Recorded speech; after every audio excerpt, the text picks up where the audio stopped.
Welcome to Muskie Road Rules Podcast and Patreon. Guys, thanks for listening. Thanks for watching, and thanks for becoming a member of the Patreon.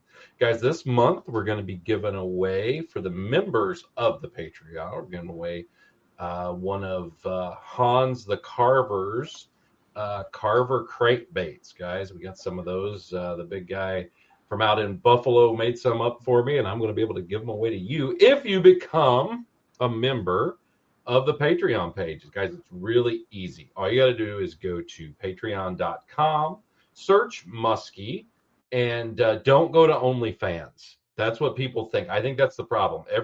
No one wants to see me doing OnlyFans. It would look like Rosie O'Donnell doing push-ups or something. Don't go to OnlyFans. I'm on Patreon, and just click subscribe or become a member. You got to become a member. It's really easy, $8 a month, and you're going to be in for the drawing for one of Hans's Carver crankbaits. We've given away a 10-inch supernatural headlock already. We've done a double flap tail from Bomb Squad. So now we got one of Hans the Carver's crankbaits. You can check his stuff out at Hans the Carver on Facebook, and also his webpage is Buffalo Outfitters as well. They're in Buffalo Harbor Outfitters. They're in New York. But guys, we got some new people on the podcast today. Let me bring them on here. We've got some guys. We've got Austin Sandstrom and Brendon. Is it Rurak? You said it just as good as what I can do. That's for sure. All right. Well, guys, let's first time on the podcast, and I am excited about this. Brendon, I met you there at the Minnesota show, actually last couple years. And you are the owner and the creator of the Big Action Baits. Austin, you do a guide service there in Northwest Ontario on the Winnipeg River system. We talked a little about that. I want to get into that with you. But right now, Austin, you're in where? Los Angeles. Yeah. Well, I mean, I've always said Los Angeles and Northwest Ontario. That's pretty close. Yeah, exactly, right. It's the same thing. I mean, people look the same. The natives are definitely, well, they're both tan. You're right. Everyone's nice. Everyone's nice. Everyone's nice. There's muskies all over the place. Just like in Northwest Ontario, a lot of fake breast. It is, I would say though, in Los Angeles versus Kenora, Tinder is probably a lot different, though. Yeah. Well, so I wouldn't know. I have a girlfriend, but okay. I would assume, yeah. Probably. Yeah. Well, just don't get on Angle Tinder. Let me tell you, that's a dandy. That's a dandy. You get, oh boy, you don't want to go on Angle Tinder. That's a good one. I bet Kenora Tinder is just wonderful. That would be all right. I got something. I have some guide friends I can ask. Ask him about Kenora Tinder. Yeah. Or Vermilion Bay Tinder. I bet that's a good one. Yeah, I bet that. Lookout. Yeah. Oh yeah, Sioux Lookout Tinder. Definitely look out. Yeah, it definitely doesn't get lonely out there. That's for sure. Oh no. It's they've got to allow animals on that thing. What is so yeah? You're in Los Angeles. Why the hell are you in Los Angeles? Yeah, I guess like alter ego. So I, guide during the summers, but I went to school for sustainable renewable energy engineering, mechanical kind of degree. And so, I'm working at SpaceX right now as a construction project engineer. So it's a bit different than guiding, I'd say, but yeah. Just a little bit. I mean, yeah. I could see me doing it. That would be really funny. I'm one of those guys. I would treat it just like if the Nintendo didn't work. I'd just pull the cartridge out, blow on it, and put it back in there. Hey, you know what? Sometimes you have to here. I'll tell you that. Unplug it, plug it back in. All these things. That's my remedy for that. I'd be so fucking bad at that.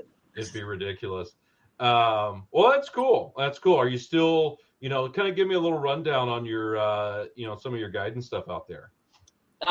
Yeah, so I mean, grew up fishing the Winnipeg River, mainly just like from an age of, I would say, 3.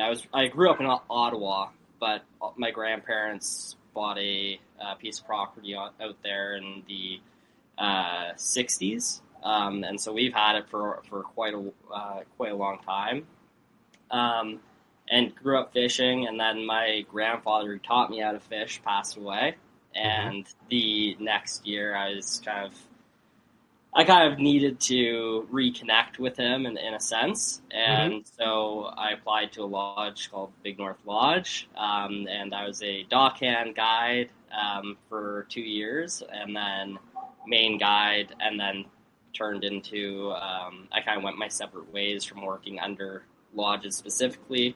Started my own freelance guiding business, Sandstrom Fishing, and it really took off, and for me, I like it a lot more than working under lodges because I get to set my own hours. I get to work a lot more, and target species that I want to target, being muskies. So yeah, no, I didn't grow up in the lodge business, which is weird. I'm up in the Angle now.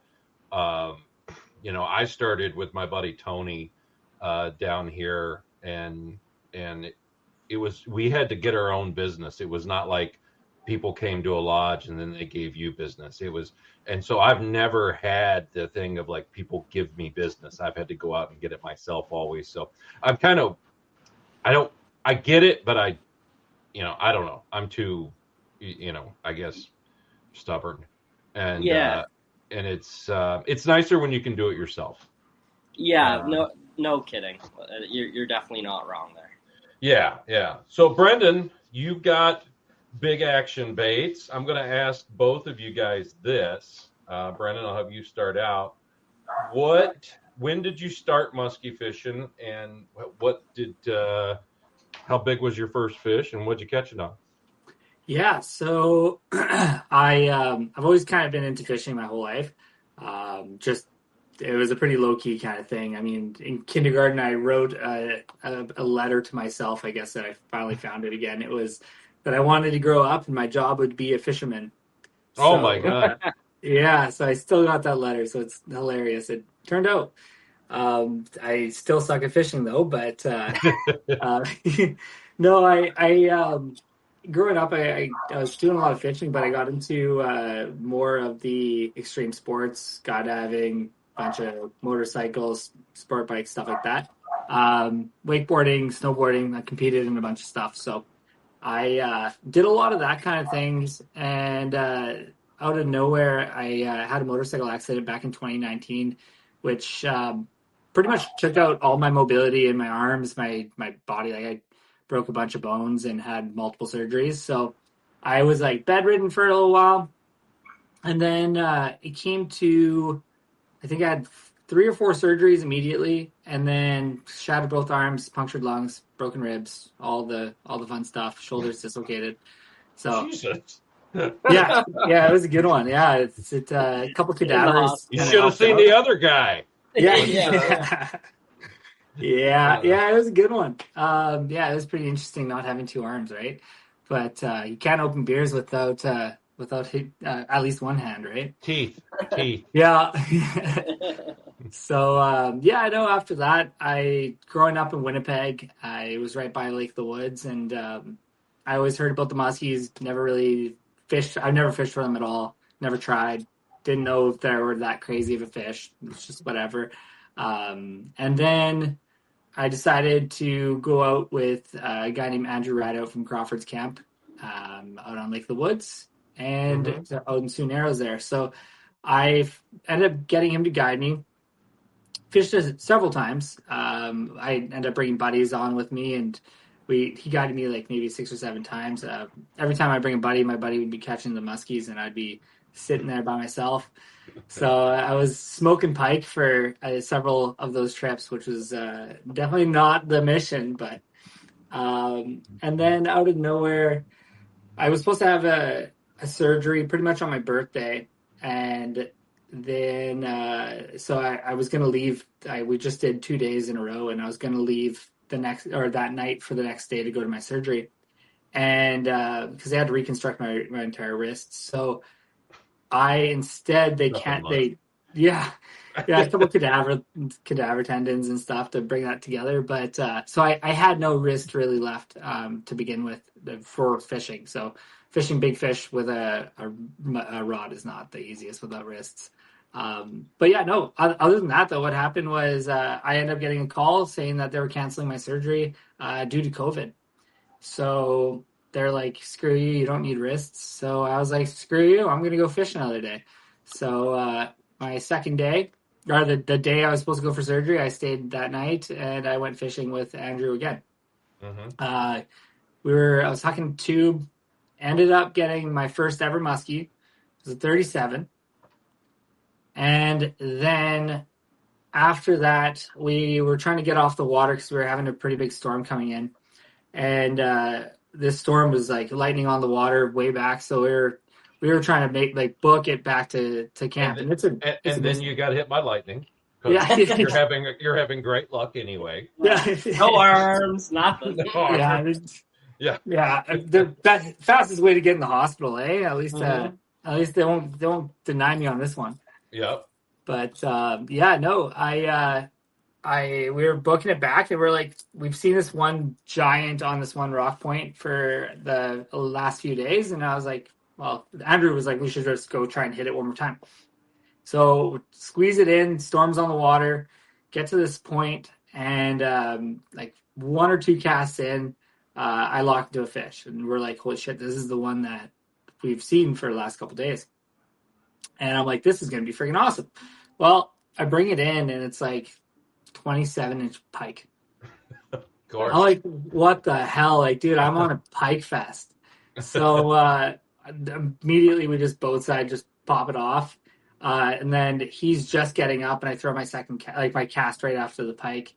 And then I lock in, immediately think it's a rock at first for like half a sec, and then it just starts going. And then I'm like, holy shit, I'm on something else. I'm like, what the hell? So I get it down. The fish comes directly underneath the boat, like deep. I couldn't raise it. I had no wrists to raise it. So I got pulled around the boat 2 full times around the console, everything. I couldn't get this thing up. And then we finally bagged it, and it ended up being a 50 1/4. Jesus. Yeah. Well, it sounds like though you got to pay your dues a little bit there and stuff. That's pretty. Jesus. What was it? What was it on? It was a Red October 2, black and orange. The fish was so big. Again, I didn't have wrists, right? So the photo was actually, I should have sent it to you. I totally forgot to, but it's the fish is just on my freaking lap, and the belly is bloated over my stomach. The thing was massive. Like it was a fat fish. So that was my second ever muskie, and then I was like, kind of like this. So wasted some more time trying to fish by myself out in Lake the Woods, and never caught a single fish. It was good. So that was a good time. Nice. Well, what about you, Austin? What was your what's your introductory story? Yeah, I mean, I would say it's a little bit less traumatic than Do you have any bones broke? Less, motorcycle accidents and wrist breaking. That's one of those. Besides that, Mrs. Lincoln, how was the play? Yeah, right. Kind of story. Yeah. No, I it's funny. It connects back to my grandfather, and it was me, my grandfather, and my sister in a 14-foot tin can. Sure. I was 6 or 7 years old, and we were trolling for walleye with worm harnesses, and we hit this, as one does. Exactly, and that was my grandpa's staple. He tied worm harnesses himself and everything. Very proud of it, and 6-pound test and everything. And we were, with a little 15-horse Mercury on this 14-foot putt around to the back of our island where our cottage is, and we do like 2 or 3 passes, and then all of a sudden I hook into something. And of course, we think it's a big pike and all that. Like we had never caught. No one in my family had ever caught a muskie before, and somehow fought the thing for. In my eyes, when a 6-year-old's eyes, it was an hour and a half, right? Oh, yeah. But realistically, it was probably 5 or 10 minutes max. Mm-hmm. And then we got it into a walleye net somehow, and Perfect. this is like again, it goes against absolutely everything that I preach in terms of muskie health and taking care of the fish today. Mm-hmm. But at that point, we knew nothing, and what I'm going to say next might traumatize you as much as those motorcycle accidents traumatized the gaff. Yeah, no. But so we, this is 2005, 2004, and we don't have a camera in the boat. So we take this fish, we put it in the boat. Oh yeah, you drag it in. We drive it all the way back to our dock. Mom has got an oil painting she's working on. And she starts painting it, and that's I thought that's how that was back in Canada in those days. Right, exactly. Yeah, but so we start putting back, and it's probably with that 15 horse, 10-minute drive, 8-minute drive. With the fish out of the water, right? And on the way back, I have a friend of mine that kept one alive a weekend in his bathtub. I would if I could. He wanted to show his mom, so he put it in the bathtub. And it lived. So there's that. Right. And so we're driving back, and I remember my grandpa looking at me, and at this point, we still think that this is a big pike. And he looks at me and he says, Oz, I think that's a muskie. And like looking at the picture today, it's like, yeah, it's a beautiful blonde muskie, right? Like it's gorgeous, right? But anyways, we end up getting it back to the dock, and we take pictures and everything. And then me and my dad get into kayaks, and we sit with this fish in between the kayaks for I have no reference of time at that age, as long as it took to get this fish to swim away. Lord hopes that the fish survived. Who knows, right? Sure. But it did swim away, and in my eyes, it lived another 10 years, right? So yeah, it swam away, going, what the fuck? Yeah. Where am I? I didn't plan on going for a car ride. Yeah. But that's my first muskie. How did you guys measure it? Yeah, we did. It was 43. Okay. Yeah, it was a decent fish, and like for where it was caught, the Winnipeg River has tons of little small back bays and coves, and kind of the section where I am located is what I consider actually the river, and then there's a chain of lakes after that. Sure. And the river has a lot lower water, like the average depth. On that section is 15 feet or less, and this was midsummer, so that water's hot, and I couldn't believe that there would be a muskie back there. Like looking at it now as an experienced muskie guide, I can't believe that there's muskies back there, and it just goes to show what that system can provide. If there's muskies there, and where I fish now and the big lakes, it's phenomenal. I loved it. Sure. No, I get it. Well, Brendon, let's talk about your baits here, Big Action Baits. And where are you based out of right now? You're over out east, right? Yeah. I'm out in Kingston, Ontario. Kingston, okay. All right. I think I've got some of your the ScanDisc cards or something that was made out there in Kingston. Brendon doesn't know what those are. I do. Wait, what are we talking about? Is this like a floppy disk you're talking about or something? I swear they're made out there. Well, let's talk about the baits. Let's get into something you might know about here. Some of your Big Action baits. What got you in to making these things? Yeah, keep it kind of short and sweet. Pretty much just I tried. Well, I bought a bait that was like $130 Canadian or whatever, and at in Kenora there, and I was like, holy crap, these things are freaking expensive. And casting it, I bounced it off a rock, thing chipped, and went right into wood. And I was like, oh, okay, so these things are made of wood. This can't be that difficult. So that was in 2022 that I tried that, and tried building the same kind of crankbait and couldn't make anything work. And then tried building different crankbaits, and it was an absolute mess. But the only thing I knew was to make it through wire and everything. So I always built it with a lot of time involved, and then casted it, and it never worked. Oh, good. Yeah. So I started off strong with that one, with building. But no, after that, I started kind of really trying to push on a few different baits, and then I realized like the one main bait, like I built a twitch, ended up getting a few follows out in a lake I fish quite frequently. Never caught a fish on that lake before, but I got a pretty solid follow on it. Well, a bunch of follows. There was a little twitch bait, and then I realized if I wanted to get a little bit better or higher chances, glide baits move negative and neutral fish, and we all hear about this. Well, if they can move fish, maybe they're going to catch fish. So I'm going to try and learn how to build a glide. So it was this whole little thing. Tried building these glides. Took a while. Took about a year and a half to figure out. And finally, I started getting it all pretty sorted, pretty weighted properly. Once that was all sorted, what happened?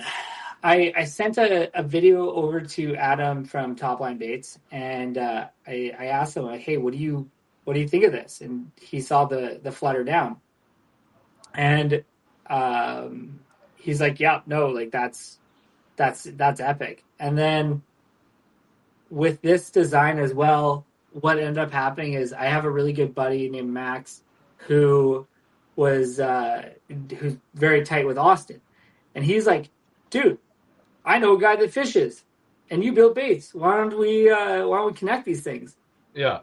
And so Austin and I ended up reaching out and talking, and ended up crazy.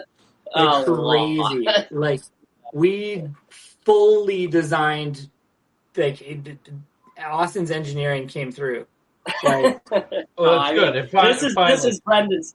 Yeah, finally, right? Finally. Now SpaceX would be happy. SpaceX heard about the baits. And then they're going to Mars. Yeah, Elon's like, well, I can put that into orbit. I could land that on a lily pad out in the middle of the Atlantic. So you got the baits going. Let me ask you about that. So your main bait, and again, I'm assuming it's probably the glides. That's what kind of got you going. Now, kind of talk about a glide bait here for me, in that glides, weight is everything, right, with those? Yeah, they're pretty finicky, very finicky. But to bring it back a little bit, though, like Austin literally was there from day one with the getting these glides to literally like what they are now. He was there. We were just like, we have full paper. I still have the papers of us just trying to draw the templates out and like where to put rattles and stuff like that. It was whole thing. I was sending them underwater. My phone was like in a bucket underwater, and I would just drop the bait, and we would do it in slow-mo to see when it would start to flutter, and man, it was some crazy stuff. I was all talk. He's the one that builds them, so it was good. He could listen to me tell him, that looks terrible, and then he would tweak it, and then so we work together well. It's Brendon's baits. Well, that's have you got some there with you, Brendon? Yeah. So right now so if you can see it, it goes gold, color shift to pink. The greens go into like a purple. This is just one of my 8-inch flutter glides, and that's in a color shift rainbow trout. Just did that. Well, now let me ask you this: How did you learn to paint? Because that's the one that I'm really bad at. I am, oh God, it's bad. I get fingerprints on it, my thumb, sometimes my tongue. But not just you, right? I think most bait builders. I don't know bait builders that can paint like that. Like that's. Oh man, well, appreciate you guys. Well, yeah, but like, how long did it take you to come up with to get the painting down? Did you? I mean, had you done painting before? Did you watch Bob Ross growing up? What did you do? No, I never. I've never been a painter. Never been. I can't draw. I can't do anything. I literally can't even write. With that being said, I started when I was building these baits. I was kind of okay at these like a little bit of stripings and whatever. A guy asked me to paint some baits for him, so I painted these. They're called Muskie Munchies, the food truck. And so I painted some food trucks for him for Odyssey back in 2024. And did that, and I guess my paint jobs were okay enough that then Glenn McDonald asked me to paint a few Suics for him. So I painted a few Suics for him, and he really liked them. So then I got in touch with Vince from Chaos Tackle. And so at this point, I was building shitty crankbaits at the same time. So baits that never worked. And so now I'm painting for Chaos Tackle and did 135 baits in the summer. And that's kind of what kind of drove my painting skills up a lot, where just being able to actually do mass numbers where I couldn't do that by myself, right? Because especially if you build a crank that doesn't work, why are you going to try and paint it? Yeah. So no, I was doing that. And then, after this, I kind of just changed my whole idea on painting. I don't have the idea that I want to really fit into that like painting perches, painting walleyes, like keeping things natural. I kind of wanted to drive it a little bit different and kind of push them to something completely different. Like this one's just painted, not epoxy yet, and it's going to get scratched up. But it's a black and nickel. That's one of my swim baits though, but black and nickel, like full silver chrome and on black. So my idea was like blades, right? Or like when I started playing around, this is glow in the dark holographic pumpkin seed pattern. So just for me, I wanted to push something being unconventional and still prove that fish will still eat them, because if fish are biting baits at night, who really cares what they look like, right? Yeah, no, I find it interesting, guys that can paint and stuff. It amazes me. Like 20, God, I'm old. 2000, 2001, it was 2000 actually.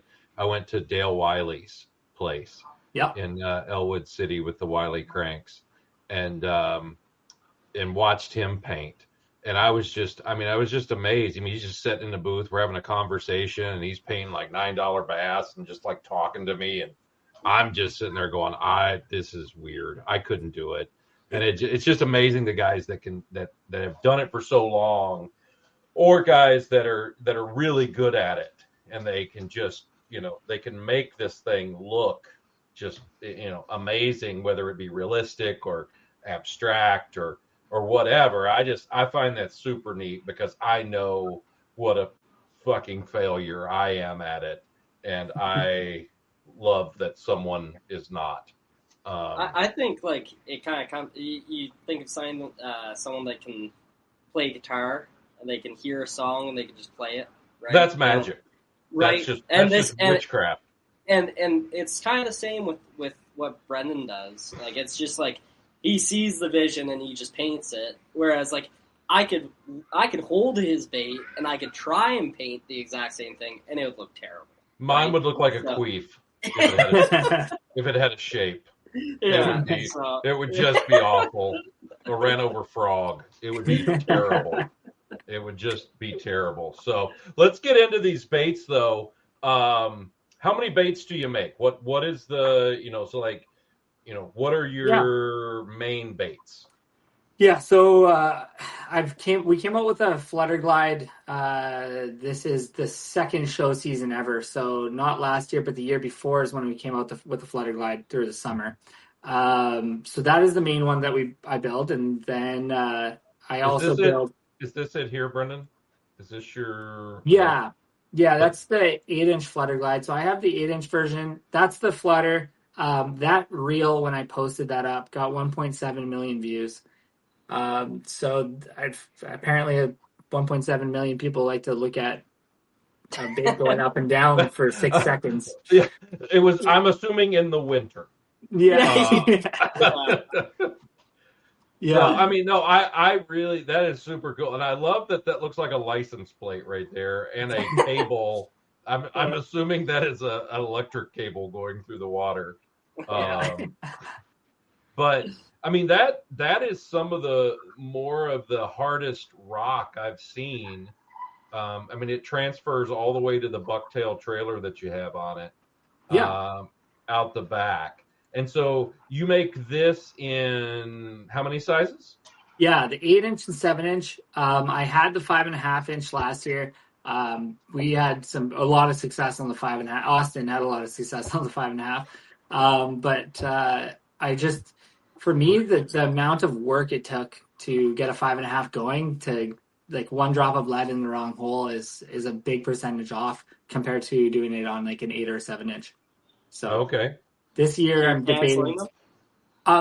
This year I sold everything. I sold all my 5.5s in Minnesota. Minnesota I sold out, but I got raided right at the beginning. There was a few people bought all of my 5.5s off because I'm not looking at making the 5.5s too often. Only because the amount of time I put into it is about the same as a 7 and an 8-inch, but a lot of people expect the pricing to be different, but it's a lot harder to wait. So sure. I just at that point I'll make them and I'll price them where I'm pricing them, but because it's the same amount of time to paint and the same amount of time to build. But that's why I don't really care. Well, that's what. Go ahead. No, I was going to say that's what like talking to a lot of guys that make like crankbaits, and when they make jointed baits, it's like making two baits. Yeah. And that's like, I know guys that won't make a jointed bait because they're like, it's too big a pain in the ass. It takes too much time because it's like I'm making two different baits. And I never thought of it that way, but talking to some of the manufacturers, it's especially guys that are doing all hand stuff. I get it. Oh yeah, for sure. Yeah, no, that's exactly it. That's why I'm kind of pulled away on the 5.5s, doing it a little bit. But the 7 and 8s are still full go. And then I just came out with the Big Action Double Nickel. This year I released it at show season. Minnesota was the first show that I released them at. And that is? It is a rattling wood cedar hard body swim bait. And I built it to do the same flutter that the Glide does. I weighted it similar to a Glide so that I actually heavy set for gliding. So with the paddle tail on, I fully designed the paddle tail myself. So I got it to a point where I can pretty much get the bait to glide out on just with the paddle itself, no problem. And then I have a prototype tail as well that's less drag that I'll be coming out with soon enough. And that one lets the bait glide out like ridiculous. Without a tail, if you were to hit tap on the bait with like rod taps, the bait will do like almost 180 degrees, like flip right backwards. So does it have the flutter down? Sure does. It has flutter down. It has the rattles as well. Same things that it doesn't fall nose heavy like a lot of baits for pull paws and all that stuff. It falls horizontal. But I mean, I was kind of proven with the flutter glide, like 55s, 54s, tons of 50s were eating it when it was falling horizontal. So I figured if I'm going to do a hard body swim bait, I'm going to do the same action as my glides. And then first weekend that my prototype ever got sent out to somebody, 350s were landed on it. And then the second weekend, 55.25. So that's why I called it the Big Action Double Nickel. That sounds like it worked. Yeah, yeah. Apparently so. Yeah, that's good. Do you have one there handy you could show on the thing? Yeah. So that's the paddle. Coming low on the back, everything. So the paddle's upwards. I designed the paddle to go upwards so that when it's falling down, there's no resistance from the paddle. So if you had the paddle downward, it'll pull it up, nose down. No, that makes sense.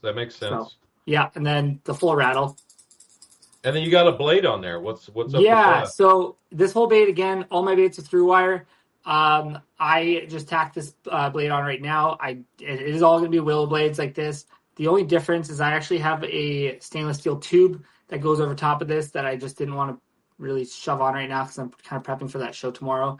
But what it's going to be is it's going to hold it up a little bit. But I was going to ask about that because it looks like it would hit the tail at that yeah, angle. and be collapsed, right? Mm-hmm. So what I have set up, it is also a through wire eyelet as well. So if you want to toss a hook on it, remove your hook from the bottom. If you want to run it through weeds, whatever, you have that opportunity as well.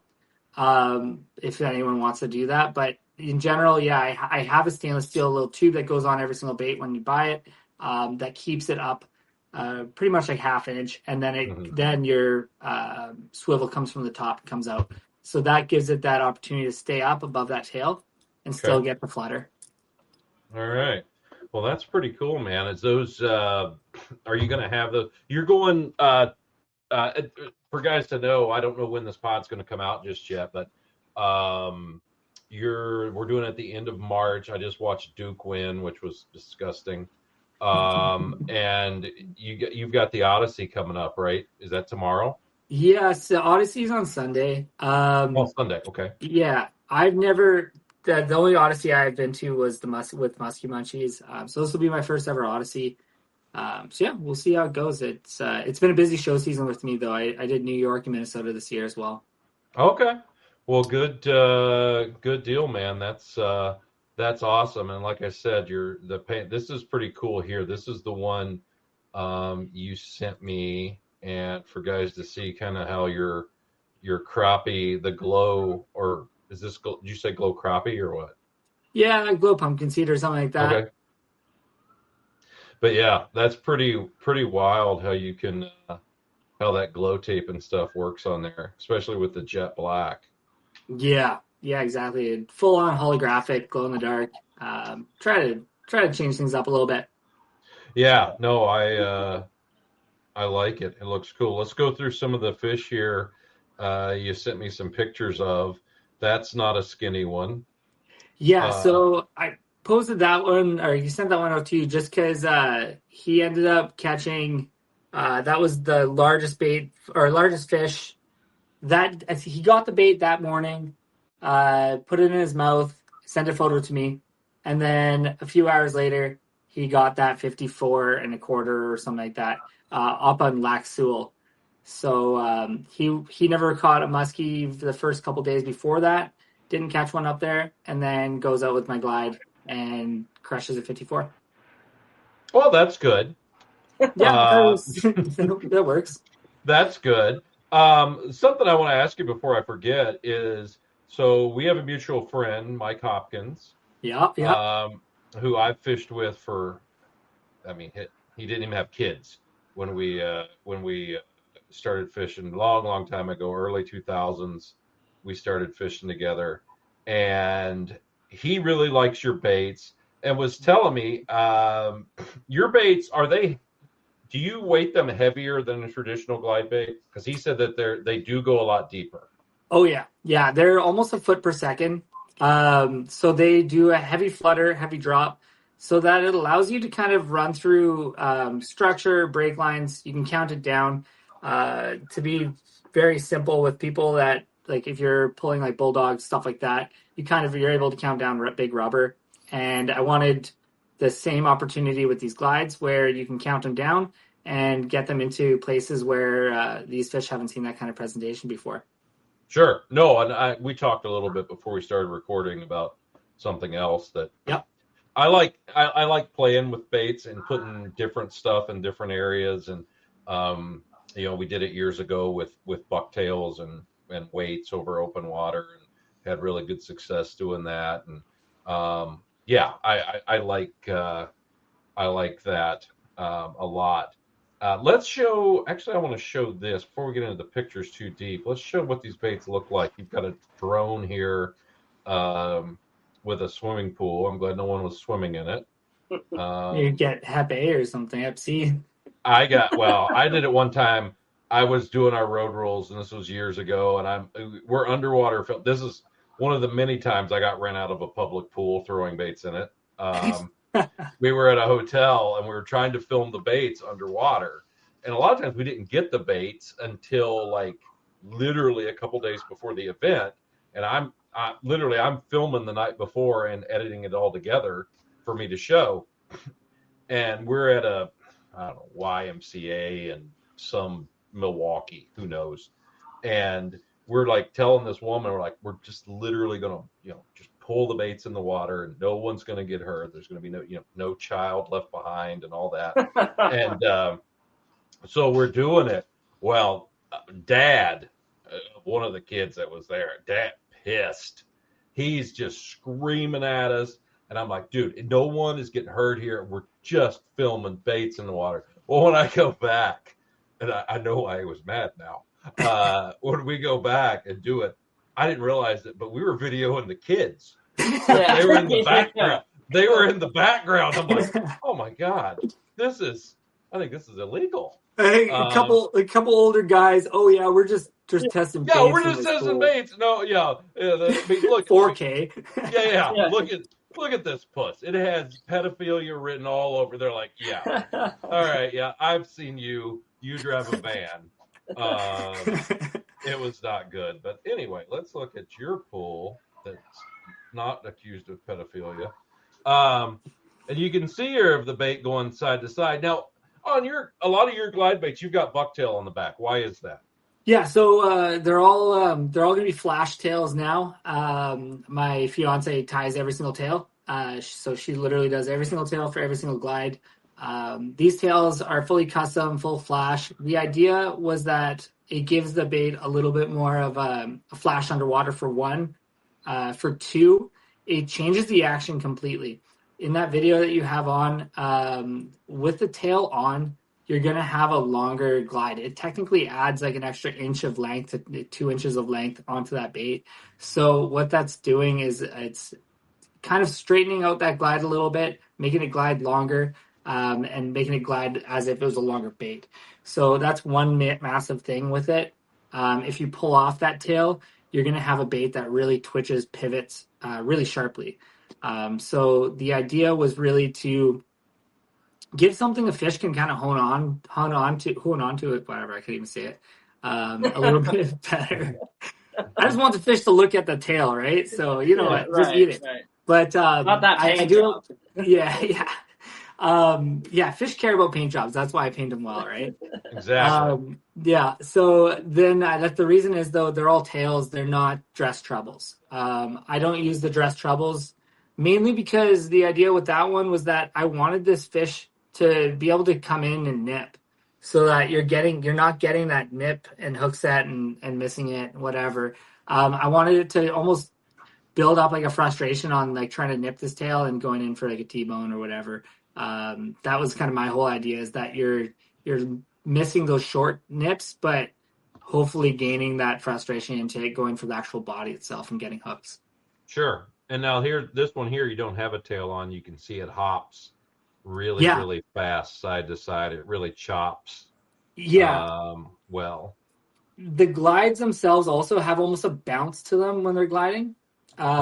There's two different reasons for that. The nose pull itself is it's lower than the center of the bait, for one.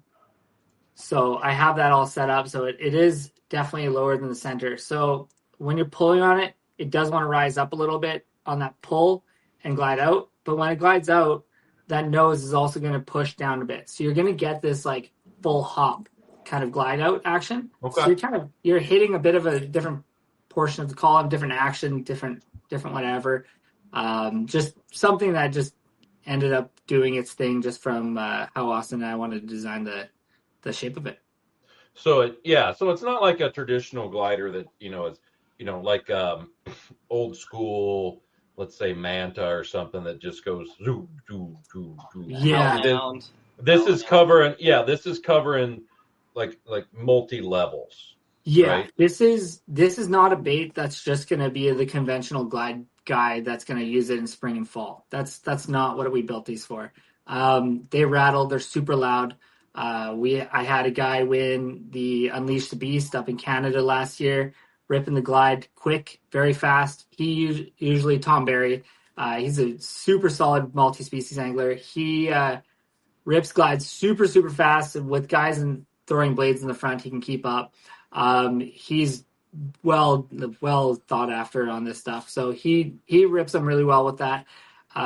So that's no problem there. And the fact that they're so the rattles are so loud and so aggressive, I find that it's just a completely different thing than just trying to finesse glide. So that's why guys are catching giant fish open water.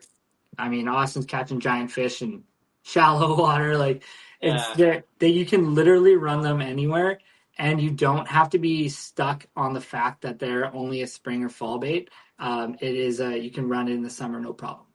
Nice. Oh, hello. There you go. Somebody blew a horn. Is that your? Well, I'm in Los Angeles, all right. Everybody, yeah. That was one of your porn partners there in the city of angels. Let's look here. We got some. Hold on. This guy.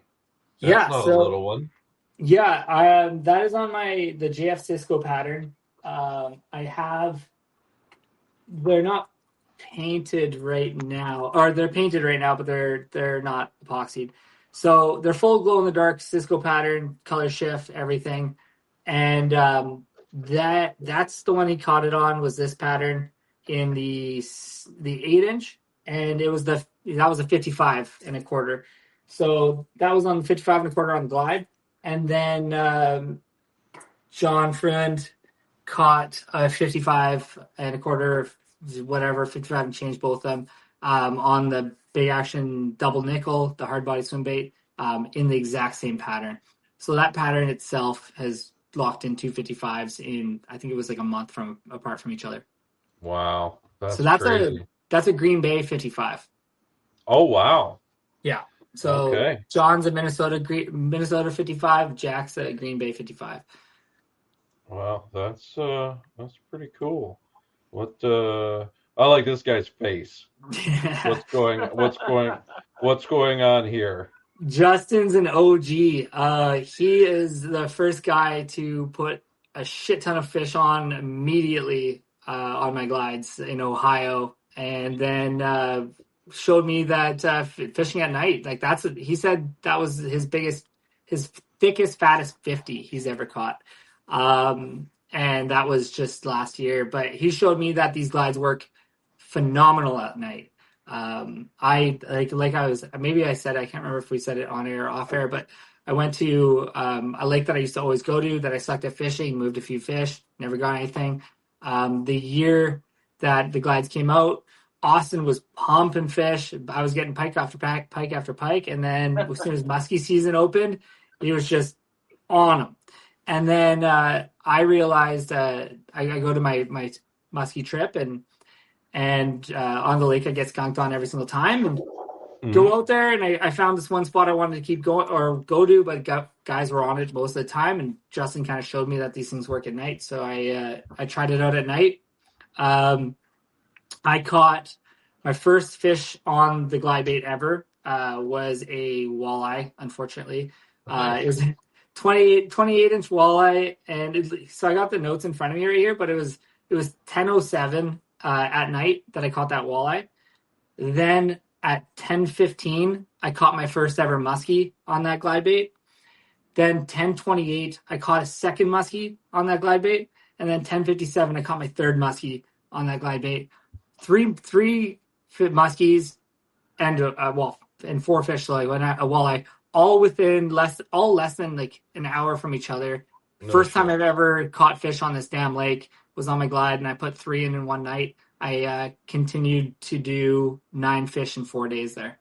Nice. All on the glide. So I kind of found out after Austin was pumping fish on it, pumped a few 50s immediately too. Then Justin tossed them at night and showed me that they actually work at night with how noticeable the rattles are. And I was fishing blind at night and didn't know anything. I sucked at that lake. I never caught a single muskie before that. So then, coming through and pumping 9 fish in 4 days. Most of them are all at night except for one. So nice. it's cool. That's pretty awesome. What about this cat? Yeah, that's Tom Barry. He won the Unleash the Beast with that. It was like a 49.5 or 49.75 all day. So I shipped it to him. I one day shipped him the bait. He unboxed the bait on his boat, put it on his story that he was going to cast it, and then put another picture on a story of him grinding it out with it all hook crashed. And then after that, later on that, like an hour later, he put it on a story that he got the 49.5 or whatever it was. And then the next day he finds out he won the tournament. Nice. Now, a lot of guys were having difficulty. There was not a lot of fish. From what I heard, wasn't a crazy amount of fish getting pumped in that day at least. So it's cool to see and cool to hear that the Glide was doing his thing. Yeah, no, that's pretty awesome. Yeah, so that photo, I was with a remarkable guy named Austin Sandstrom right before I hit up my muskie trip on Cedar. Him and I decided to go out for a little muskie trip of our own, and yeah, we had an insane morning. Yeah, freaking crazy. I don't know, Austin, if you want to break it down? Yeah, so first night that you came out, I was showing you a little area that I liked, and I was kind of explaining how, this is kind of bread and butter spot for me. Definitely hit it on my milk run with clients, and as you were casting, you were saying, well, why? Why is this your bread and butter spot? Why you hit this on your milk run? And as you're saying it, one twitch with the Glide, boom, muskie. I think it was a 44 or 41 or something like that. Yeah. And I had picked you up from the launch, probably around 8:30, 9. Like it was like a quick, we dropped your stuff off and then went out quick, fished, and then came back. And then the next morning it was low pressure, real, it honestly, it was kind of like a cold front was rolling through, but it was quite low pressure as well. And yeah, we bagged a 50, which is the one that you see there. Nice. And you cast it off the point. Thought you were snagged. I thought I was snagged for a while. And I kept trying. I was trying to pop it off. Snagged, and he was trying to pop it off. And I was looking at him. I was like, "No, you got to fish, man!" And then all of a sudden, you just see this big brown log come up from the bottom, and he's like, "Oh, whoa!" And we ended up getting it in. And then that's always good. Yeah, it was a bit. I was like, "Oh, Brendon." I know you can literally build plates, but can you musky fish?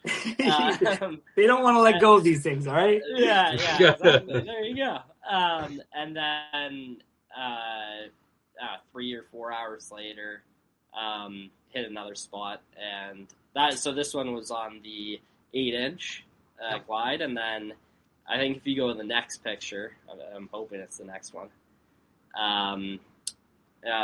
This one's on the 8-inch also, but one of them, that one right there, that is a 49 on the 5.5.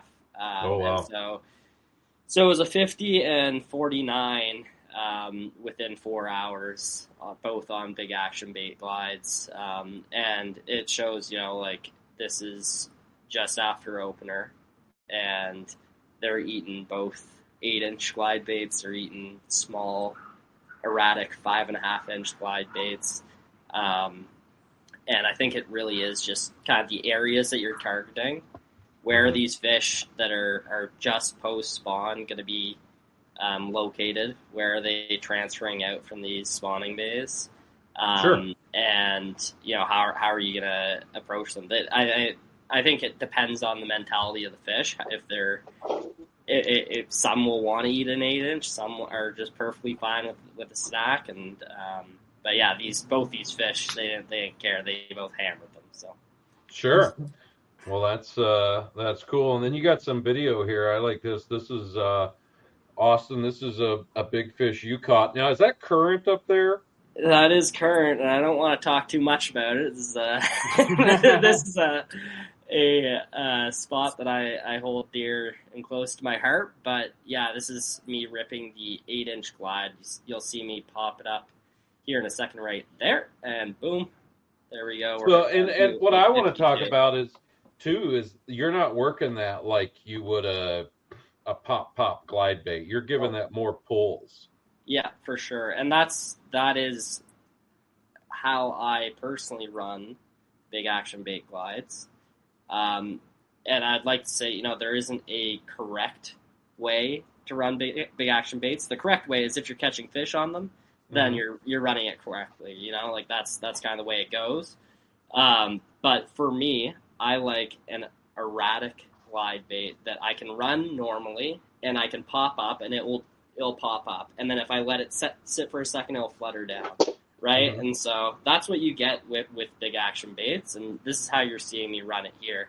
And this was kind of a first gen 8-inch glide, which I think was weighed a bit heavier than what your 8 inches are now. Is that the one that we both caught? Yeah, that is. Yes, it is. I caught the 50 on that bait, and then you caught this 52 on that bait. And it's working me also. Like that's a current fish. That's why I love the Winnipeg River. It's like these fish are big tails, strong fish, and it's kind of neat though because with Austin doing the pulling on the glide, I have a guy named Ryan Mack who's done some bunch of giants out on the Ottawa River, and he sent me a video. Yeah, that's a freaking tank. That 52 was a monster. He sent me a video saying first cast, he just threw his bait in the bait ball in the Ottawa and just did pull pause. Is all he did with the glides. He wasn't like ripping it like a glide. He was just full long pulls. Because when you're pulling or straight retrieving, even if you straight retrieve, that glide really wanders. It really kicks and wanders. We were able to troll that glide at 7 miles per hour and watch it thump. It had no problem. So we were just messing around and seeing it. But for him, first cast on the bait, full pull pause, not actually trying to work it as a glide, but just ripping it through bait balls. Got a fish, and then he lost a fish second cast. I gave him a bad split ring. Okay, give him this. It wasn't a good situation, rings, right? Yeah. I've got a couple bad split rings from you before, actually. Yeah. Come to think of it, just put a key ring on it. Just like a key ring. I thought you just got to use braided line, right? Yeah. Just tie it on. Hey, 6 inch or 6 pound fluoro. That's what first musky on, right? It don't matter. This is kind of a cool video here of one that just kind of shoots up. Shoots up from the bottom. That's on the 5.5. I think that's walleye or carp. But yeah, it's sweet musky, came out of nowhere. Did not know it was there. Just slowly working it around. Yeah, no, that's a cool looking shot there. And then this one here, I like. It's kind of is this a springtime fish or fall? No, this is fall. Yeah. Okay. Yeah, this is fall, and I'm surprised that I actually got this fish to eat. I saw it once before, and it disappeared hard, and then it just came back, and it really opened its mouth, swallowed it, and then after that, mouth open wide, kind of just tail thrashing. That's it. Mm-hmm. No big pull. Yeah. Well, that's cool, guys. Well, hey, we've been going a long time here, and like I said, you guys have been great to talk to, and we've gotten to see some really cool footage that you got there, Austin, and got to look at a lot of the baits and stuff. And Brendon, how can somebody get a hold of you if they want to buy some of your baits? Yeah, so I haven't been doing a waiting list for a couple of years now, just because I got destroyed after show season one time, and it gave me PTSD to do it again. So if you ever want baits, you can go to The Vault by Big Action Baits on Facebook. That is where I'm doing all my drops right now. You can go to my website, bigactionbaits.com. You'll be able to see pretty much all the bait patterns, all the fish. You'll see a bunch of Austin on there, crushing giants. So I have that, but all my bait drops, I'll do draw to buy, stuff like that, or drop in batches. They'll all be in the vault by Big Action Baits on Facebook, just so I can keep pushing baits as much as I can. And the 160 bait order list that I did a couple years ago kind of kicked my ass. So not happening again. I get it. I get it. Austin, if somebody wants to go fishing with you, are you going to be guiding this summer? I will be guiding. This summer I am fully booked for my time. However, I am taking 2027 clients. So if you want to book with me, you can reach out over text 613-899-8302, or you can reach out over Instagram, Sandstrom Fishing. And All Austin, right. Austin, how many fish was it last year that you got? Last year it was 123, I think. And year before we were at 89, so we upped it quite a bit, and just over 10 50s last year, and Nice. 8 50s the season before. So yeah, it's been good. Yeah. No, That's that's great, man. Well, all right, guys, we're going to be finishing up here. And before I go, guys, if you're looking to get into some new electronics, maybe a new rod, maybe a new rain suit, maybe a new bait or so, check out Thorn Brothers. They're down in Minneapolis there. You can go to thornbros.com and see what they got. Also, if you're looking for some new rain gear or maybe a new fishing shirt, some FPS shirt, I've been wearing a lot of Gill products here. I really like them, and as I say, if you're too fat to wear Sims like me, get a Gill.